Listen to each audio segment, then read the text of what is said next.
बिस्मिल्लाहिर्रहमानिर्रहीम अस्सलाम वालेकुम। बलूचिस्तान में ऐसा दिल खराश वाक़या आया है, लेकिन आप यकीन कीजिए सारा जहान भी मिल जाए तो आप इस कातिल का बाल भी बीका नहीं कर सकते, क्योंकि पाकिस्तान के ताकतवर तरीन हलकों से लेकर मीडिया से लेकर हर जगह पर इसका असर व रसूख है। ये शायद गिरफ्तार हो जाएगा, लेकिन जेल में इतना वीआईपी ट्रीटमेंट रहेगा कि कुछ अरसे के बाद इसका बेगुनाही का सबूत आपको मीडिया पर आते हुए मिलेगा, क्योंकि ये इतना ताकतवर शख्स है कि इस मुल्क के अंदर कोई ऐसा शख्स नहीं है, कोई इदारा नहीं है जो इस पर हाथ डाल सके।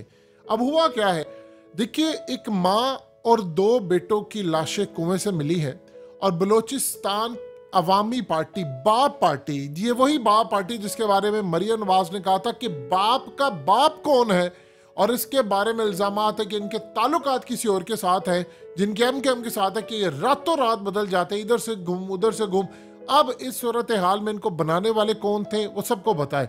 बलूचिस्तान अवामी पार्टी के रहनुमा, उनके सूबाई हुक्मरान सरदार अब्दुर्रहमान खेतरान, इन्होंने काम ये किया कि एक शख्स इनके पास मुलाजमत करता था जिसका नाम है खान मोहम्मद मरी। अब उसको इसने कहा कि तुमने मेरे लिए एक केस है उसमें झूठी गवाही देनी है। उसने इनकार कर दिया, इसने उसको जेल में डाल दिया। उसके बाद इसके बेटे को कहा कि तुमने झूठी गवाही देनी है, उसने इनकार कर दिया।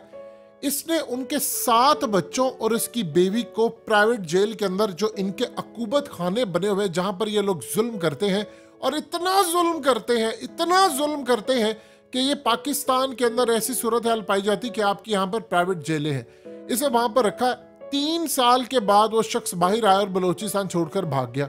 अब उसको कहा गया कि तुम्हें तुम्हारे बच्चे तब मिलेंगे जब तुम इनसे गवाही दिलवाओगे उस केस के अंदर। उसे इनकार कर दिया।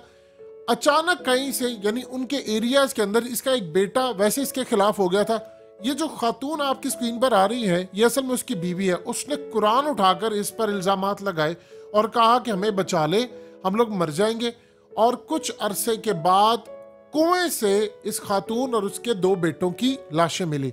और अब वो शख्स तड़प रहा है कि खुदा का वास्ता मेरे 5 बच्चों को इसकी जेलों से बचा ले। ये 3 तो मर गए हैं, वो 5 भी मर जाएंगे। ये टोटल 8 लोग मर जाएंगे, क्योंकि ये हमें कह रहा था कि हम तुम्हें छोड़ेंगे नहीं। अब चूंकि केस ओपन हो चुका है, तो आप देखिए कि लोगों ने उनकी लाशें दफनाने की बजाय वजीर आला हाउस के सामने वो आगे एहतजाज करे, तो वजीर आला क्या करेगा? वो वजीर आला तो कठपुतली है, और कठपुतली की औकात ये है कि वो इसके साथ मिला हुआ। ये इतने जालिम है। इस शख्स की ताकत का आप अंदाजा यहां से लगा सकते हैं कि पाकिस्तान के अंदर हर जगह पर इसका असर व रसूख है, यानी मुख्तलिफ हलकों के साथ इसका असर व रसूख है। और सबसे इंटरेस्टिंगली, इसका एक बेटा इसके खिलाफ है और एक बेटा इसका कर्नल है आर्मी के अंदर। आप अंदाजा कीजिए, अब जो तस्वीर है वो दिखा नहीं सकते कि जो मरने वालों की तस्वीर है, आप औरत के चेहरे को शनाख्त नहीं कर सकते। यानी इतनी बुरी तरह इस शख्स ने मारा। और उसका 22 साल का बेटा यानी मोहम्मद नवाज, जो सबसे बड़ा था, उसको भी मार दिया कि हाँ, तूने मेरे कहने पर गवाही क्यों नहीं दी। अंदाजा कीजिए, एक बंदा आपका मुलाजिम है और आप उसे कहते हैं कि तुमने फलाने केस में झूठी गवाही देनी, वो इनकार करता, आप उस पर एक केस डालते हैं, उसको जेल में फेंकते हैं। और उसके बाद इन जैसे जो बदमाश, आपको क्या लगता है कि पाकिस्तान के इदारों को नहीं पता कि इनकी जेलें हैं? या आपको क्या लगता है उस शख्स के ताल्लुकात इतने ज्यादा है? यानी आप अंदाजा कीजिए, ये कातिल, प्राइवेट कातिल है। और ये फिर बाद में फौज के हक में रैलियां निकालता। और भाई, तेरा क्या फौज से लेना देना है? ठीक है, तेरा बेटा आर्मी के अंदर है और तू रैलियां निकालता फिर रहा है। ये लोग इतने जालिम है, इन्होंने वो जुल्म किया बलूचिस्तान के अंदर। अब ये काम क्या करते हैं, जो इनके खिलाफ खड़ा होता है, ये इसको कह देते हैं जी ये रॉ के साथ मिला हुआ था और लिहाजा ये बलूचिस्तान की आज़ादी के खिलाफ है। ये उनको गायब करवा देते हैं, उनको मार देते हैं, उनकी मसकशुदा लाशें मिलती है।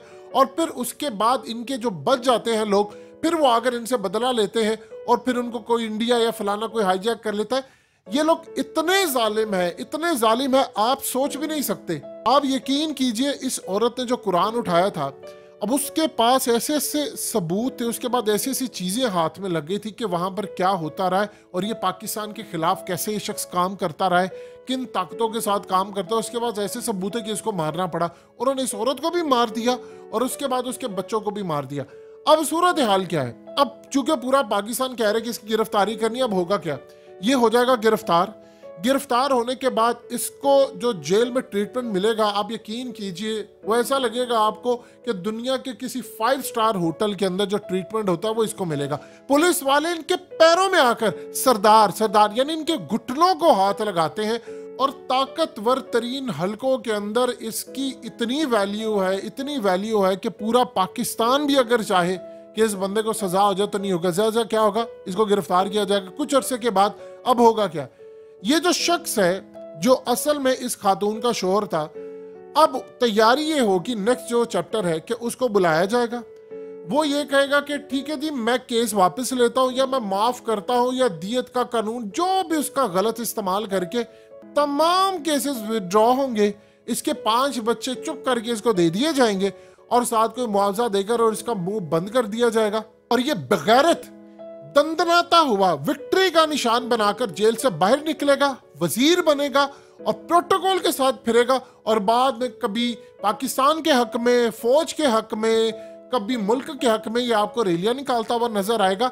ये ताकतवर तरीन लोग ये सारे एक तो करप्ट होते हैं, स्मगलिंग करते हैं, ये लोगों को मारते हैं, ये लोगों को इतना टॉर्चर करते हैं आप सोच नहीं सकते कि सही मायनों में आपने जो दहशतगर्द देखे, जो इंटरनेशनल सतह के दहशतगर्द है, ये असल में वो है। अब आगे से कहता क्या ये बेशरम, वो जी मेरी साख को नुकसान पहुंचाने की कोशिश की गई है। आप इमेजिन कर लें कि ये इतने लोग खतरनाक होते हैं कि इनके जिम्मे होते हैं कुछ टास्क कि तुमने परफॉर्म करने हैं। ये टास्क परफॉर्म करते हैं, ये अपने मुखालफों को मारने के लिए झूठी गवाही। आपको पता है पाकिस्तान का अदालती निज़ाम, आप इवन के कोर्ट में चले जाएं तो आपको किराए के जो गवाह देने वाले होते हैं वो मिल जाते हैं। जी फलाना हुआ था, वो आपको किराए के मिल जाता है, सबको पता है। सबसे बड़े जो बेनिफिशियरी है वो इनके पीछे बैठे हुए हैं जो असल में इनको कंट्रोल करते हैं और सारे का सारा काम करवाते हैं। पाकिस्तान के अंदर तमाम लोगों को पता होता है, जितने बड़े लोग हैं कि यार इसकी जेल है, इसकी जेल में, बल्कि वो खुद भी काम ये करते हैं कि किसी को पकड़वाना होता है तो कहते हैं यार इसको लेकर चल जा। ये इमरान खान के साथ क्या कर रहे थे, उसको क्यों बलोचिस्तान में मुंतकिल करना था। ये जो आपने अक्सर गौर किया होगा, जो कहा शहबाज गिल ने कहा या आजम सवाती ने कहा कि मुझे गिरफ्तार किया, नामालूम जगह पर ले गए, वो ये सब जेलें होती हैं। ये वही तो होता है, इन जैसे लोगों की जेलें होती है, अकूबत खाने होते हैं। इतना जुल्म वहां पर किया जाता है, इतना जुल्म किया जाता है कि आप उन लोगों से जाकर कह दें, वो लोग कुरान पर हाथ रखते हैं, ये कुरान की इतनी बेहुरमती करते हैं, इतनी बेहुरमती करते हैं, आप सोच नहीं सकते कि बामा क्या अल्फाज, यानी उस औरत ने कुरान पर हाथ रखा, इनके नजदीक कोई वैल्यू ही नहीं है। और कभी कभार लगता है कि इन्होंने सारे जहान से एनआरओ लिया है, कोई इनके खिलाफ कुछ नहीं कर सकता, बददुआएं इनका कुछ बिगाड़ नहीं सकती, कोई ताकत इन पर हाथ नहीं डाल सकती, क्योंकि सबसे बड़ी ताकत इनके साथ खड़ी होती है। तो आप अंदाजा कर लें कि इस मुल्क के साथ हो क्या रहा है। इतना जुल्म है, इतना जुल्म है कि लोग ये कहते हैं कि हमें पैसे मिल जाए, हम मुल्क छोड़कर चले जाए, हमें जूते पॉलिश करना पड़े जाकर, बैरून मुल्क हम कर देंगे, क्योंकि ना तो लोगों के पास रहने को पैसे इस मुल्क के अंदर और ना ही मुल्क छोड़ने के पैसे। ये मुल्क नहीं, ये कबाड़ खाना बन गया है। और असल में कबाड़ खाने के जो मालिक हैं वो सबको मोहरों की तरह नचाते रहते हैं। और आज देख लीजिए आपके मुल्क की सूरत हाल ये हो चुकी है कि 75 साल के बाद आप भारत से, जो आपके साथ आजाद हुआ था, कम से कम 100 साल पीछे हैं आप।